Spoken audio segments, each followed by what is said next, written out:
하나님 말씀 봉독해 올립니다. 요한복음 1장 1절로 14절 말씀입니다. 신약성경 142쪽 요한복음 1장 1절로 14절 말씀을 김창수 집사님께서 봉독해 주십니다.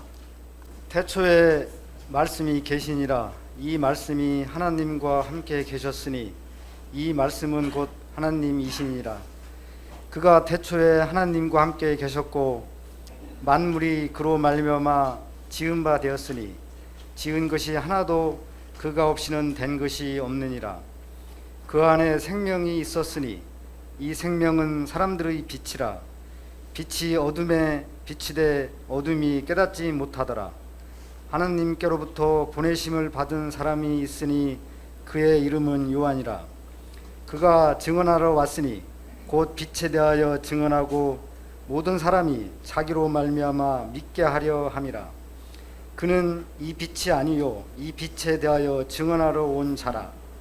참 빛 곧 세상에 와서 각 사람에게 비추는 빛이 있었나니 그가 세상에 계셨으며 세상은 그로 말미암아 지은 바 되었으되 세상이 그를 알지 못하였고 자기 땅에 오매 자기 백성이 영접하지 아니하였으나 영접하는 자 곧 그 이름을 믿는 자들에게는 하나님의 자녀가 되는 권세를 주셨으니 이는 혈통으로나 육정으로나 사람의 뜻으로 나지 아니하고 오직 하나님께로부터 난 자들이니라. 말씀이 육신이 되어 우리 가운데 거하심에 우리가 그의 영광을 보니 아버지의 독생자의 영광이요 은혜와 진리가 충만하더라. 아멘. 아멘. 우리 옆 사람하고 한번 인사하실까요? 환영합니다. 반갑습니다. 인사하시겠습니다. 아직도 얼굴이 굳은 분들이 있으신데요. 얼굴 펴고 삽시다 하고 인사하실까요? 얼굴 펴고 삽시다. 낙하산하고 얼굴은요 활짝 펼쳐져야 삽니다. 우리가 풍성한 인생 되기 위하여 얼굴 펴고 사시기를 바라겠습니다. 지난주까지는 시편 말씀을 통해서 함께 은혜를 나누었는데요. 오늘부터는 요한복음 말씀을 통해서 몇 주간 함께 은혜를 나누고자 합니다. 요한복음은 복음서 중에서도 아주 특별한 복음서입니다. 그래서 완전히 다른 복음서와는 다르기 때문에 요한복음을 빼고 마태복음, 누가복음, 마가복음을 관점이 비슷하다. 그래서 공관복음이라고 부르고요. 요한복음은 완전히 요한이 예수님에 대해서 하나님에 대해서 해석한 책입니다. 예수님의 일대기라든지 이런 거 없고 그냥 나름대로 예수님이 어떤 분인지를 해석한 책입니다. 아주 특별한 책이요. 우리에게 도전을 주는 책입니다. 오늘 주시는 말씀을 보면서 각자에게 예비하신 하나님의 은혜가 풍성하시기를 바랍니다. 여러분, 기독교 신앙에서 가장 중요한 것 중에 하나는 우리가 기독교인, 그리스도인이라고 하는 것입니다. 영어로는 크리스찬 이렇게 얘기하고요. 우리 중국 형제들은 기독교인들을 뭐라고 그러죠? 중국말로 찌두투 그러잖아요. 기독도 이렇게 부릅니다. 기독도 혹은 기독교인이라고 하는 뜻은 예수님을 그리스도로 받아들이는 사람들이라는 뜻입니다. 예수님을 그리스도, 구약으로 말하자면 예수님을 메시아로 받아들이는 사람들을 우리가 기독교인이라고 부르는 것입니다. 우리 옆 사람에게 다시 한번 인사하실까요? 우리는 기독교인입니다. 우리는 기독교인입니다. 나는 기독교인입니다. 시작. 나는 기독교인입니다. 당신은 기독교인입니다. 시작. 당신은 기독교인입니다. 당신은 기독교인입니다. 예수님을 그리스도라고 믿고 이제 기독교인이 된 것입니다. 그래서 우리를 하나님의 사람이라고 부르기도 하지만 하나님의 사람이라고 부르기보다는 예수님의 사람, 그리스도의 사람이라고 부르는 겁니다. 그러므로 우리는 예수님을 통해서 예수님이 가르쳐 주신 하나님을 믿는 사람들입니다. 만일 예수님을 통하지 않고 하나님을 믿는다고 한다면 이것은 모든 종교가 각자가 믿는 막연한 절대자를 믿는 것과 같습니다. 그러므로 구약 성경만을 믿는 유대교인들은 예수님을 인정하지 않기 때문에 엄밀히 말하면 우리가 믿는 하나님과 다릅니다. 이단들도 여러분 똑같은 성경을 보잖아요. 그렇지만 완전히 다르지 않습니까? 당시 이스라엘은 예수님이 오신 모판이 되었긴 했지만 정작 오신 예수님을 그들이 거부함으로 말미암아 하나님을 제대로 알지 못했던 것입니다. 왜냐하면 예수님만이 하나님을 제대로 알 수 있게 하신 유일한 분이시기 때문입니다. 근거가 있냐고요? 있습니다. 우리 1장 18절로 내려가 보면 이렇게 말씀하십니다. 우리 1장 18절 말씀을 함께 읽어보시겠습니다. 본래 하나님을 본 사람이 없으되 아버지 품속에 있는 독생하신 하나님이 나타내셨느니라. 아버지 품속에 있다. 아버지는 성부 하나님을 얘기하는 것이고요. 그 품속에 있는 독생하신 하나님, 예수님을 하나님이라고 말하고 있는 거죠. 독생하신 예수님을 하나님이라고 이제 해석을 하고 있는 것입니다. 그렇기 때문에 우리는 예수님을 잘 알아야 하나님을 알 수가 있습니다. 예수님에 대해서 우리는 얼마나 알고 있습니까?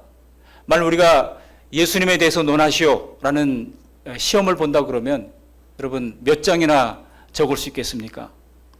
우리가 신앙생활을 열심히 하면서 정작 예수님을 만나지 못했다고 한다면 신앙의 사각지대에 있는 것입니다. 그래서 늘 우리 자신을 점검해 볼 필요가 있는 것입니다. 요한복음은 예수님의 제자였던 사도 요한이 전해준 복음서인데요. 왜 그가 이 요한복음서를 기록했는지 요한복음의 마지막 부분에서 이렇게 그 목적을 소개하고 있습니다. 요한복음 20장 31절 말씀 우리 함께 읽어보시겠습니다.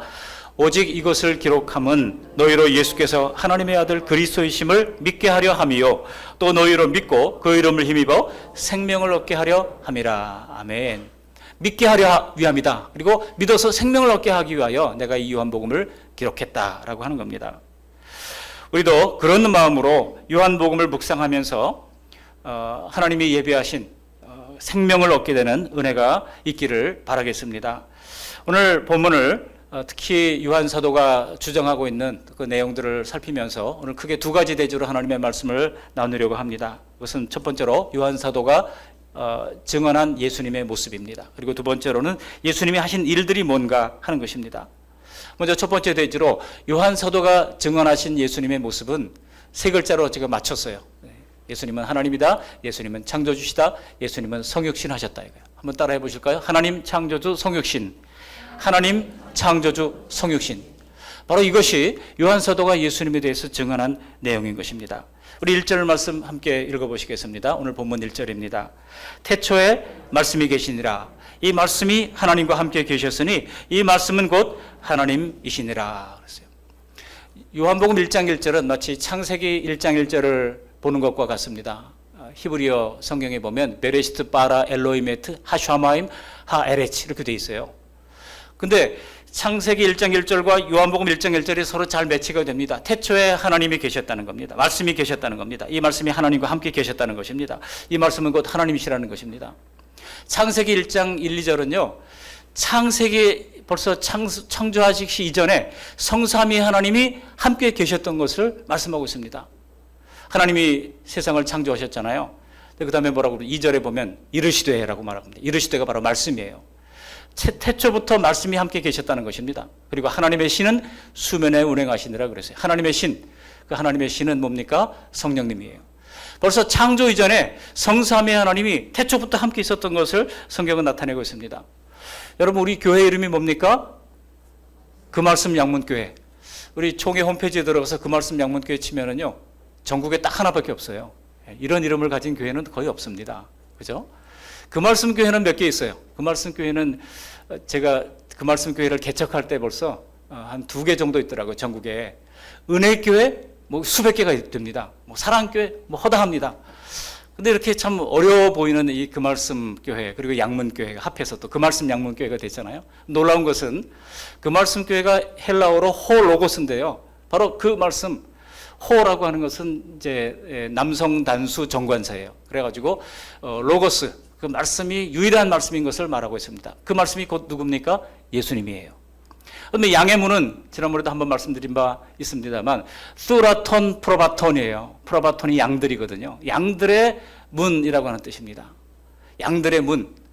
여러분 양의 문을 요한복음 10장에 보면 예수님께서 자기 자신을 나는 양의 문이라고 말씀하셨어요. 그러니까 양의 문은 뭐예요? 예수님이에요. 그 말씀 양문교회는 예수 교회인 것입니다. 달리 말하면 오직 예수 교회인 것입니다. 우리 교회는요, 여러분 어떤 문화적인 회심이라고 그러잖아요. 예수 믿고 교회 다니면 선한 일도 하고 좀 도덕적으로 깨끗해지고 그런 저차원의 신앙생활을 하는 사람들이 아닙니다.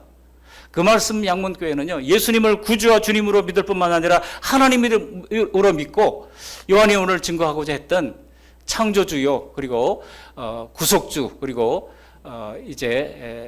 성육신하신 하나님으로 믿는 것입니다.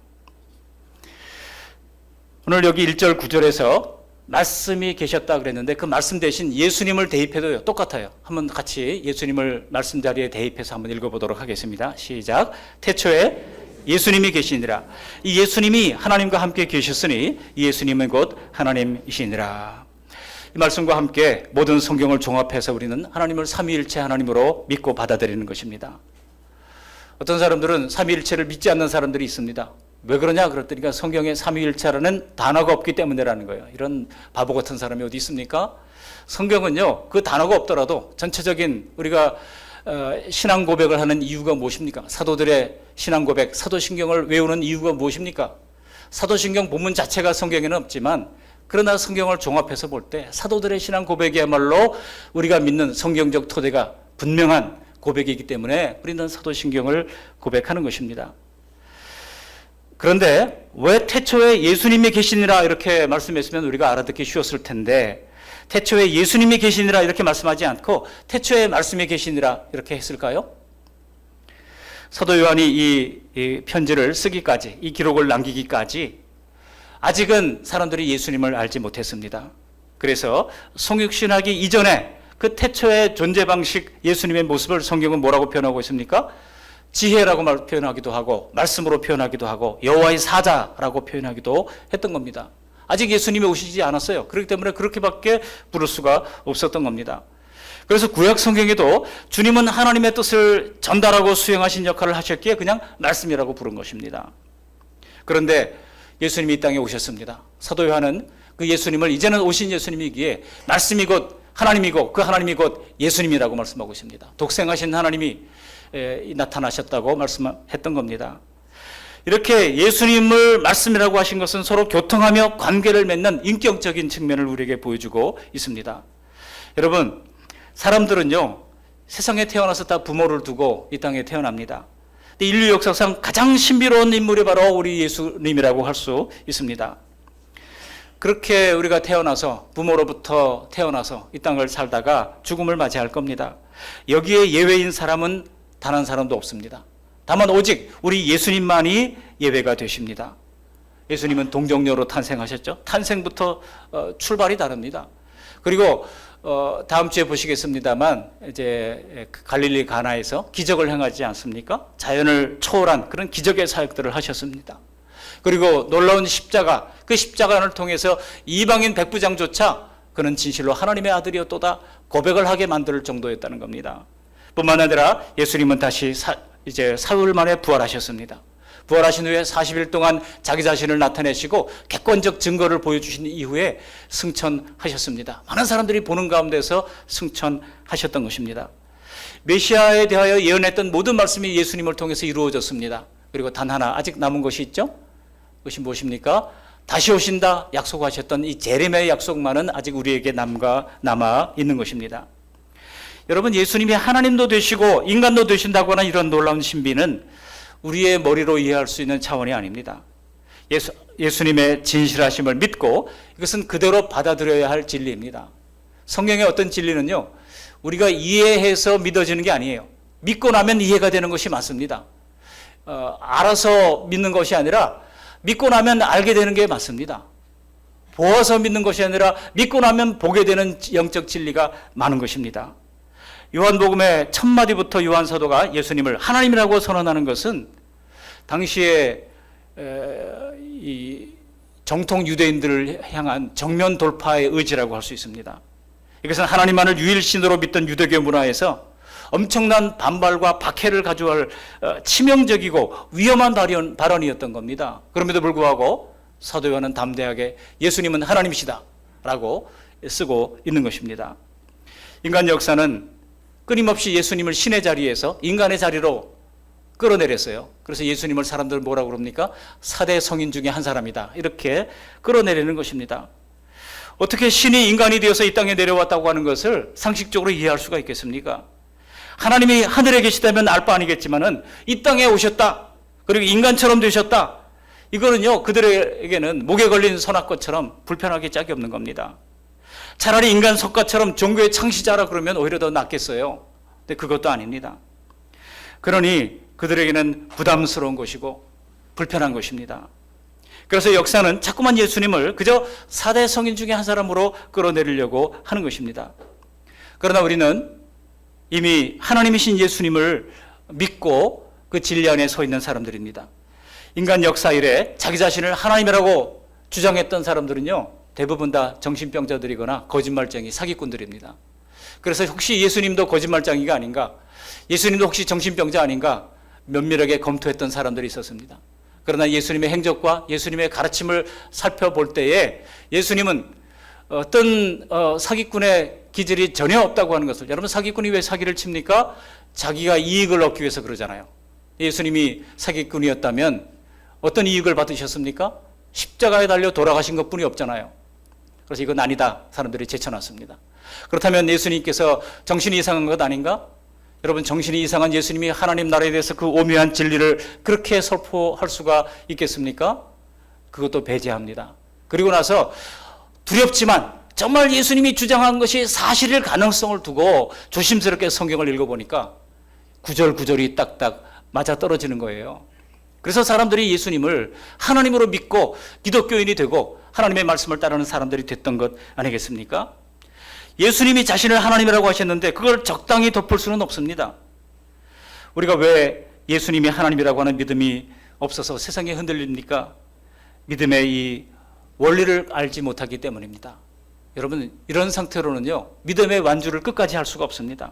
우리가 지금처럼이나마 나를 희생할 수 있고 예수님을 믿고 있고 그리고 섬길 수 있는 그런 자세가 있다고 하면 바로 예수님이 거부할 수 없는 하나님이라고 하는 사실을 이미 인식하고 믿고 있기 때문입니다.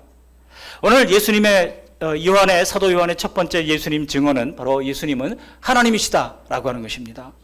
이 사실을 우리도 굳게 믿고 흔들리지 않기를 주님의 이름으로 축복합니다. 두 번째로 요한 사도가 예수님 증언했던 것은요, 바로 창조주라고 하는 것입니다. 우리 3절 말씀 함께 읽어보시겠습니다. 3절. 만물이 그로 말미암아 지은 바 되었으니 지은 것이 하나도 그가 없이는 된 것이 없느니라. 예수님은 세상을 창조하셨습니다. 예수님은 세상을 창조하셨고 우리를 창조하셨습니다. 예수님이 머릿속에는요, 우리 한 사람 한 사람을 다 지으셨기 때문에, 사랑의 마음으로 지으셨기 때문에 우리의 모든 것을 다 알고 계십니다. 마치 예수님이 지나갈 때 삭개오가 예수님의 얼굴을 보고 싶어서 나무 위에 올라갔잖아요. 그게 뽕나무인지 뭔지는 잘 알 수 없지만은 그 나무 위에 올라가서 예수님을 보고 있는데 예수님이 딱 아셨어요. 삭개오야 내려오라. 내가 오늘 너희 집에 유하여야 하겠다. 그렇게 말씀하십니다. 만약 오늘 예수님이 이 자리에 계시다면 우리의 이름 석자를 다 기억하실 것입니다. 다행히 우리 교회는 이름 두자나 네자 이름 가진 분이 한 분도 없네요. 이름 석자를 다 분명히 기억할 겁니다. 엄기홍아, 내가 너를 안다. 호승희야, 내가 너를 안다. 주님께서 다 우리를 다 아실 것입니다. 우리들 가운데 예수님이 모르시는 그런 사람은 단 한 사람도 없습니다.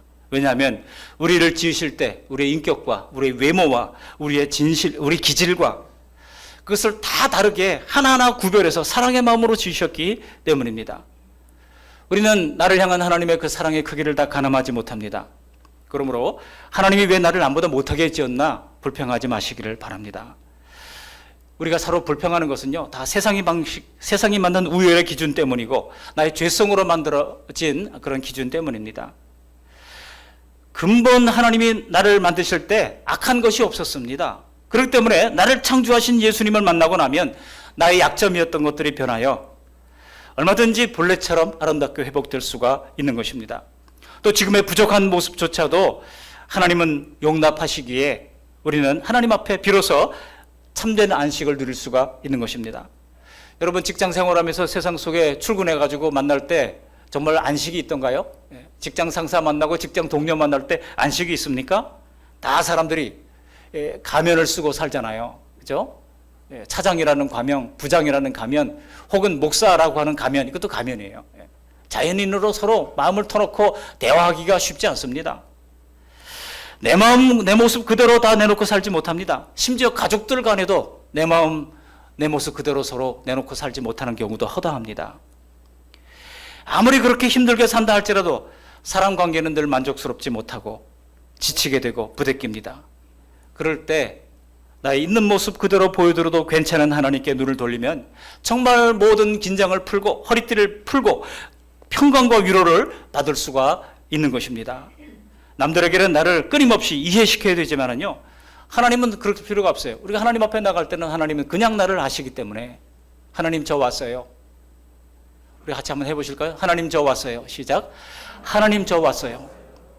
그 한마디에 하나님은 우리 모든 것을 내가 너를 안다 말씀하시는 것입니다. 우리가 하나님이 계획하신 대로 잘 살아내지 못했다 할지라도 우리를 모태에서부터 창조하신 하나님은 예수님이신 것입니다. 예수님을 창조주로 믿으신다면 죄로 인해 왜곡된 모든 상태에서도 우리를 점점 더 온전하게 하실 것입니다. 예수님이 창조주라고 하는 것은 창세기가 증명하고 있고 오늘 요한복음이 증명하고 있고 또 골로새서에도 예수님을 창조주로 그리고 섭리주로 말씀하고 있습니다. 날마다 예수님을 창조주로 기억하시면서 날마다 우리를 점점 온전하게 하시는 재창조의 그 주님인 것을 믿고 신뢰하면서 주님과 더불어 동행하는 우리 모두가 되시기를 주님의 이름으로 축복합니다. 요한사도가 예수님에 대해서 증거하신 세 번째는 바로 성육신입니다. 하나님 창조주 그리고 성육신. 예수님은 성육신 하셨습니다. 우리 14절 말씀을 함께 읽어보시겠습니다. 14절. 말씀이 육신이 되어 우리 가운데 거하심에 우리가 그의 영광을 보니 아버지의 독생자의 영광이요 은혜와 진리가 충만하더라. 여기 말씀은 곧 하나님이시잖아요. 하나님은 곧 예수님이라고 말씀하셨습니다. 예수님이 육신이 되어서 우리 가운데 거하셨습니다. 그래서 우리가 그의 영광을 보니 아버지의 독생자의 영광이요 은혜와 진리가 충만하더라. 여기 순서가 중요합니다. 은혜와 진리가 충만하더라. 그래서 교회 가운데도 가끔 은혜와 진리 교회가 있잖아요. 진리와 은혜 교회는 거의 없습니다. 왜냐하면 순서가 중요하기 때문에. 교회에서요 진리가 중요하지만 진리를 앞세우면 안 됩니다. 마치 자전거의 두 바퀴에서 방향을 움직이는 그런 앞에 있는 스티어링 휠은요 항상 은혜가 되어야 됩니다. 교회는 먼저 사랑과 은혜가 앞서가야 됩니다. 그 다음에 진리를 얘기해야지. 진리가 동일한 크기로 중요해요. 은혜와 동일한 크기로 중요하지만 진리가 앞에 서면 마치 에베소 교회가 그랬던 것처럼. 여러분 에베소 교회는요 진리를 드러내는 교회였습니다. 악한 이단들을 밝혀내고 추방하는 교회였습니다. 그러다 보니까 그들이 뭐가 상실됐습니까? 사랑이 상실됐던 거예요. 그래서 요한계시록에 보면 그 에베소 교회를 향하여 첫사랑을 버렸다라고 강력하게 성령님이 징계를 책망을 하시는 것을 볼 수가 있습니다. 교회는요 그저 먼저 받아주는 것이 필요합니다. 먼저 사랑으로 감싸주는 것이 필요합니다. 그 다음에 하나하나 진리를 가르쳐 나가는 것이지 처음부터 진리를 따지면서 너 잘못됐어 하면요 우리가 사랑으로 변화될 가능성이 적어지는 것입니다. 은혜와 진리가 충만하다라 그랬습니다.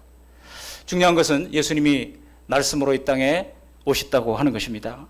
여기 10절에 보면 그가 세상에 계셨으며 라고 말씀합니다. 11절에 보면 자기 땅에 오매라고 말씀하셨습니다. 자기가 창조하신 자기 땅에 오셨다는 것입니다. 또 14절에 말씀이 육신이 되어 우리 가운데 거하심에 라고 말씀합니다. 성자 하나님이 사람의 몸으로 성육신하셔서 예수님으로 우리에게 오신 것입니다. 전능하신 하나님이 피조물의 한계 속에 자신을 제한시키면서 사람으로 태어나신 이유가 무엇입니까? 모든 성경이 일치되게 말씀하시듯이 인간이 되셔야만 자기가 지은 죄로 영원히 멸망할 수밖에 없는 인간의 죄값을 대신 담당할 수가 있기 때문입니다. 인간의 죄를 죄 없는 누군가가 대신 짊어질 수 있다고 합법화 해놓은 것이 바로 구약 성경의 희생제사입니다. 그러나 누가 아무 죄가 없어서 내 죄를 속죄할 자격자가 될 것이며 누가 자기네 생명을 버리고 대신 나를 구해줄 수가 있겠습니까? 그래서 예수님이 성육신하신 것이고 십자가에서 내 죄값을 대신 갚아주신 것입니다. 이로써 하나님의 엄정한 공의와 하나님의 사랑이 동시에 십자가에서 성취된 것입니다. 주님의 성육신은 우리에 대한 하나님의 사랑이 우리의 생각을 훨씬 뛰어넘으신다고 하는 사실을 보여줍니다. 그 사랑을 이사야서에는 이렇게 비유적으로 말씀하고 있습니다. 우리 이사야서 49장 15절 말씀을 함께 읽어보시겠습니다. 여인이 어찌 그 젖먹는 자식을 잊겠으며 자기 태에서 난 아들을 긍휼히 여기지 않겠느냐. 그들은 혹시 있을지라도 나는 너를 잊지 아니할 것이라. 그들은 혹시 잊을지라도, 혹시 잊는다고 하는 것은 대부분의 엄마들은요 자식을 잊지 못한다는 거예요. 그런데 여러분 가끔 보면 자기 자식을 그냥 버리는 사람들이 있습니까? 없습니까? 대부분은 그렇지 않죠. 그러나 간혹 그런 사건들이 일어나잖아요. 그야말로 그것은 사건이 됩니다. 얼마 전에 우리 아내와 같이 영화를 한 편 봤습니다. 브로커라는 영화인데요. 거기 베이비박스를 통해서 아이들을 막 거래하는 이야기가 나오잖아요. 거기 못된 엄마 하나가 등장하잖아요. 자기 아이를 베이비박스에 넣고 말이죠. 거래를 하려고 시도를 하잖아요. 더 높은 가격을 주는 사람에게 넘기려고 시도하잖아요. 예수님의 성육신과 십자가에서 나를 향한 이 깊고 진정한 사랑은요, 이 엄마들은 혹시 자식을 잊을지 모르지만은 나는 너를 결코 잊지 않는다 약속하고 있는 겁니다. 얼마나 놀라운 사랑입니까? 우리는 부모에게 버려진 자식처럼만을 이러한 사랑을 우리가 하나님의 말씀을 통해서 발견하지 못한다고 하면 늘 불안과 늘 고독 속에서 살아갈 수밖에 없는 것입니다. 이처럼 요한 사도는 예수님을 세 가지 말씀드렸습니다. 한번 얘기해 보실까요? 첫 번째 하나님, 두 번째 창조주, 세 번째 성육신으로 증언하고 있는 겁니다. 기독교 기본 진리 중에 하나예요. 우리 모두가 예수님을 하나님으로, 그리고 창조주로, 그리고 성육신하신 분으로 인정하는 우리 모두가 되시기를 바랍니다. 그렇다면 두 번째 대지로 예수님이 하신 일이 뭡니까? 예수님이 하신 일들을 세 가지로 살피겠습니다. 예수님이 땅에 오셔서 우리를 위해 주신 것이 무엇이겠습니까? 4절에 보면 그 안에 생명이 있다 그랬습니다. 생명을 주신 것입니다. 이 생명은 사람들의 빛이라 그랬습니다. 9절에 보면 참빛 곧 세상에 와서 각 사람에게 비추는 빛이 있었다. 빛으로 오셔서 우리의 모든 내면의 어둠을 몰아내 주신 것입니다. 그리고 12절 보면 영접하는 자 곧 그의 이름을 믿는 자들에게는 하나님의 자녀가 되는 뭐를 주셨다고요? 권세를 주셨다고 말씀하고 있습니다. 바로 하나님의 자녀되는 권세를 주신 것입니다. 이처럼 예수님이 우리를 위하여 주신 것은 생명, 빛, 권세입니다. 먼저 첫 번째로 예수님이 하신 일 첫 번째는 생명을 주신 일입니다. 사람들이 죽지 않을 것 같이 살아가지만은요, 반드시 죽는다는 것을 사람들은 다 무의식적으로 의식적으로 다 압니다. 보통은 바쁜 일상 속에서 잊어버리고 살지만은 우리의 내면 깊은 곳에 있는 이 죽음에 대한 숙제는요, 가장 큰 두려움이라고 할 수 있습니다. 그렇기 때문에 나이가 들어갈수록 죽음에 대한 시름이 점점 깊어지게 됩니다.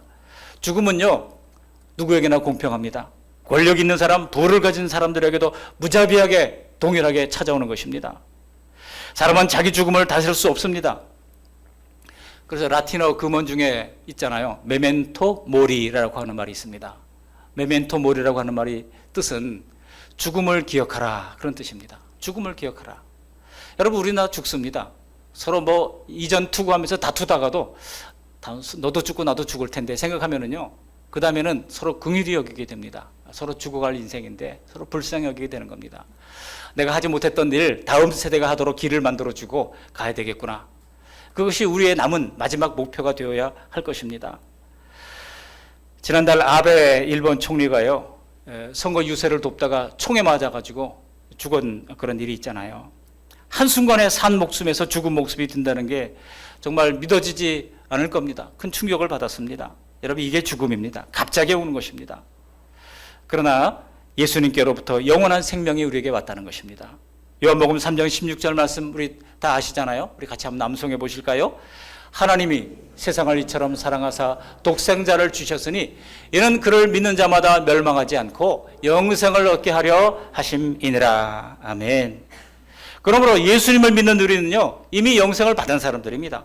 물론 죄의 결과로 모든 인간에게 주어진 육체의 죽음은 어쩔 수가 없지만 히브리서 9장 27절에도 한 번 죽는 것은 사람에게 정해진 것이요 그 후에는 뭐가 있다고요? 심판이 있으리니 그랬어요. 한 번 죽는 것은 사람에게 정해진 것이라고 하는 것입니다. 애초에 인간의 몸은요, 처음부터 유통기한이 정해져 있습니다. 어떤 사람은 좀 기한이 긴 사람들이 있고 어떤 사람은 짧은 사람도 있겠죠.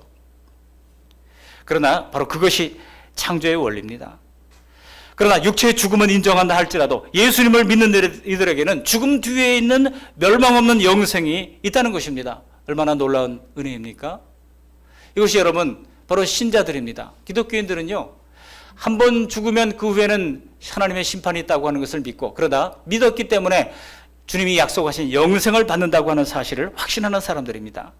그 영생의 몸은 지금의 불완전한 몸이 아닐 겁니다. 애벌레가 나비가 되어서 변화되어 날아가 다니듯이 죄의 몸을 벗고 건강한 부활의 몸, 영광스러운 변화된 몸이 될 것입니다. 우리가 이 영원한 생명을 알고 나면 이 땅의 생명을 어떻게 살아야 할지도 분명하게 정리가 됩니다.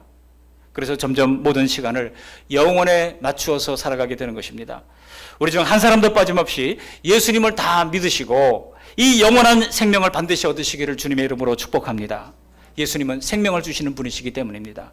두 번째로 예수님이 하신 일은요, 어둠을 밝히시는 일을 하십니다. 빛 되신 예수님은 우리의 내면의 어둠을 밝혀주십니다. 이것은 예수님께서 친히 하신 말씀 가운데 그 뜻을 이해할 수가 있는데요. 요한복음 8장으로 내려가면 8장 12절에 우리 예수님께서 직접 이렇게 말씀하셨습니다. 우리 8장 12절 말씀을 화면을 통해서 함께 읽어보시겠습니다. 예수께서도 말씀하여 이르시되 나는 세상의 빛이니 나를 따르는 자는 어둠에 다니지 아니하고 생명의 빛을 얻으리라. 여러분, 겉으로 보면 세상이 현란해 보이고 찬란해 보이지만은 하나님의 눈으로 볼 때는 다 어둠이라고 하는 겁니다. 오늘 말씀에서도 5절 보면 빛이 비치는데 어둠이 깨닫지 못했다고 말씀하시죠. 여러분, 상식적으로 빛이 비치면 당연히 어둠이 물러가야 맞습니다. 그러나 빛을 깨닫지 못했다고 하는 것은 아직도 이 사람들이 완전한 영적 시각장애인이라는 뜻입니다. 여기는 모든 나쁜 상황들이 다 내포되어 있습니다. 영적으로는 하나님을 알지 못하고 또 자신의 죄도 모르고 또 그 죄에 따르는 하나님의 심판도 모릅니다. 삼중적 무지가 있어요. 하나님을 알지 못합니다. 자기 죄를 알지 못합니다. 하나님의 심판도 알지 못합니다.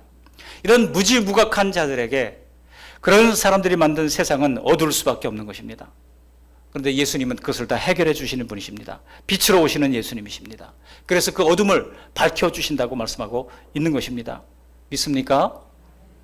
그렇습니다. 우리가 예수님을 따르면 우리를 보게 해주십니다. 어떻게 보게 됐는지는 모르지만 우리는 보고 있습니다. 성도들은 하나님을 육체의 눈으로 본 적이 없지만 영의 눈으로 볼 수 있습니다. 보니까 믿는 거 아니겠습니까? 우리가 성경에서 하나님을 배우는 것은 어느 순간 우리의 눈을 열어주실 때 배운 대로 볼 수가 있기 때문에 열심히 배울 필요가 있습니다. 요즘 역 멘토링이라고 하는 말들이 유행하더라고요. 역 멘토링이라고 하는 것은 배워야 한다는 것입니다. 나이가 들수록 배워야 한다는 것입니다. 동료들에게 배우고 또 어르신들에게 배우고 자식들에게도 배우고 MZ세대에게도 배우고 애들한테도 배우고 말이죠. 끊임없이 우리가 배워가야 한다는 것입니다. 배우지 않으면 눈을 열어주셔도 볼 게 없으니까 과연 하나님께서 열어주시겠습니까? 그러니까 나는 이제 하나님을 보았다 말할 수 있을 때까지 부지런히 하나님이 완전한 성경 계시를 통해서 계시해 주신 하나님의 말씀을 배워가면서 하나님을 더 깊이 알아가야 할 것입니다. 근데 예수님이 눈을 뜨게 해 주시면 하나님만 보이는 게 아닙니다. 여러분, 그렇지 않습니까? 내가 눈을 떴을 때 어떻던가요? 내가 세상의 천하의 죄인 중에 괴수로 여겨지지 않던가요? 나를 둘러싼 모든 죄와 악의 모습이 비로소 보이게 되는 겁니다. 과거에는 그런 것을 못 봤지만은, 그러나 지금 보고 있다면 지금 내가 눈을 떴고 빛 가운데 있다고 하는 증거입니다. 만일 자기 자신을 천하의 죄인으로 우리가 인정하지 않는다고 하면 아직은 영적으로 눈 뜨지 못한 상태라고 할 수 있는 것입니다. 우리가 천하의 죄인임을 깨달아야 예수님이 하신 십자가가 감격이 되고 감사가 되지 않겠습니까? 예수님이 눈을 뜨게 하시면 세상이 선망의 대상이 아니라 아직도 악과 어둠에 있다고 하는 것 또한 보게 되는 것입니다. 그러나 그런 세상에 두렵지는 않죠. 왜냐하면 예수님이 빛으로 우리와 함께 하시기에 어둠에 속한 것들이 우리의 인생 가운데 힘을 발휘하지 못하게 되기 때문입니다. 예수님을 모시지 않은 사람들은요, 겉으로는 화려하게 사는 것 같지만 가정에 문제가 생기고 신상에 변고가 생기면요, 걷잡을 수 없는 어둠에 빠지게 되는 겁니다. 그러나 성도들은 다릅니다. 주변이 다 가망이 없이 깜깜해도 주님이 인도하시다고 하는 믿음의 빛은 꺼지지 않는 것입니다. 힘들고 어렵다 할지라도 어둠에 절망하지 않고 주님을 따라 빛 가운데로 걸어가다가 마침내 어둠을 빠져나가게 되는 것입니다. 그러나 예수님을 모르면 작은 위기 앞에도 앞이 캄캄해집니다. 반면에 예수님을 알면 큰 시련 중에도 우리는 빛 가운데 행하게 되는 것입니다. 그래서 사도 요한은 요한복음 17장 3절에 영생은 이것이니 곧 하나님과 그가 보내신 자 예수 그리스도를 뭐라고요? 아는 것이니다 그랬어요. 주어 수로만 딱 떼면 영생은 아는 것입니다. 무엇을? 하나님을, 그리고 예수님을 아는 것이 영생이라고 단언하고 있는 것입니다. 오늘 요한 사도는 요한복음 3장 19절에서도 이렇게 이 소개를 하고 있습니다. 요한복음 3장 19절 말씀을 화면을 통해서 함께 읽어보십니다. 그 정죄는 이것이니 곧 빛이 세상에 왔으되 사람들이 자기 행위가 악함으로 빛보다 어둠을 더 사랑한 것이니라. 단지 못 보는 것만 문제가 있는 것이 아니라 사람들의 악한 본성은요, 어둠에 더 끌린다는 거예요. 이상하게 어둠에 더 끌립니다. 교회에 나와서 좀 더 거룩하게 살아야 한다고 하는 것이 왠지 싫은 겁니다. 그래서 그냥 오늘도 영상 예배 드릴래요. 물론 어쩔 수 없는 경우는 영상 예배를 하는 것이 맞습니다. 그러나 그렇지 않다면 누워서, 침대에 누워서 휴대폰 보다가 졸다가 떨어뜨려서 그렇게 얼굴을 깨고 하지 마시고 예배하면서 하나님께 함께 대면 예배를 통해 하나님께 영광 돌릴 수 있는 우리 모두가 되시기를 바랍니다. 우리가 빛을 보려면요, 예수님을 피하지 말아야 됩니다. 피하지 말고 주님께 나가야 하는 것입니다. 그러므로 눈을 뜨신 성도들은 예수님을 본받아 빛의 자녀들처럼 행하시고, 눈을 뜨지 못한 성도들이라고 하면 하나님, 제 영혼을 열어달라고 주님 앞에 간절히 기도하시기를 바랍니다. 그리고 눈을 떴을 때 이것이 성경에서 말씀하신 바로 그것이구나 볼 수 있도록 열심히 성경을 배워나가시기를 주님의 이름으로 축복합니다. 예수님은 어둠을 밝히는 빛이 되십니다. 마지막 세 번째로 예수님이 하신 일은 12절에서 말씀한 바와 같이 하나님의 자녀가 되는 권세를 주십니다. 우리 다 같이 한번 읽어보실까요? 영접하는 자, 곧 그 이름을 믿는 자들에게는 하나님의 자녀가 되는 권세를 주셨으니. 예수님을 영접하는 것은 그의 이름을 믿는 것입니다. 그의 이름을, 예수님의 이름 뜻이 뭐예요? 예수님은 자기 백성을 그들의 죄에서 구원할 자 그랬어요. 구원자라는 뜻입니다. 구약 성경에 여호수아 그리고 호세아 다 같은 뜻이에요. 구원자라고 하는 뜻을 가지고 있습니다. 구별하기 위하여 우리가 여호수아 혹은 호세아라고 이렇게 부르는 것이고, 예수님도 같은 구원자라고 하는 뜻을 가진 이름입니다. 예수님이 하나님이시고, 예수님이 창조주시고, 예수님이 내 죄를 대속하기 위하여 성육신하셨다는 사실을 믿는 것입니다. 그렇게 믿게 될 때 우리는 본래 주님의 것이었던 우리의 마음의 보좌를 다시 주님께 돌려드리고, 내 인생의 가장 높은 곳에 나를 끌어들이고 그 자리에 주님을 세우는 것입니다. 하나님은 나를 존중히 여기는 자를 존중히 여기신다고 말씀한 바 있습니다. 어디에 있습니까? 우리 사무엘상 2장 30절 하반절을 함께 읽어보시겠습니다. 나를 존중히 여기는 자를 내가 존중히 여기고 나를 멸시하는 자를 내가 경멸하리라. 하나님이 우리를 존중해 주시면 우리가 사람에게도 존중받게 되는 것이 하나님의 원리입니다. 예수님을 창조주로 인정하는 것은 마치 고향으로 돌아가는 것만 같아요. 오랜 타향 생활을 살다가 고향집에 돌아오는 것처럼 평안한 거처인 예수님의 품에 안기게 되는 것입니다. 또한 예수님을 나의 구원자로 영접하는 것은 십자가에서 피 흘린 사랑이 나를 위한 것임을 믿고 나도 또한 마음을 다하여 예수님을 사랑하는 것입니다. 그것이 하나님의 자녀의 권세입니다. 여러분, 왜 성도들이 하나님의 자녀라고 하는 엄청난 권세를 실제로 못 느끼며 산다고 생각하십니까? 그것은 바로 하나님을 엄청나신 분으로 알지 않고 그렇게까지 경외하며 섬기지 않기 때문입니다.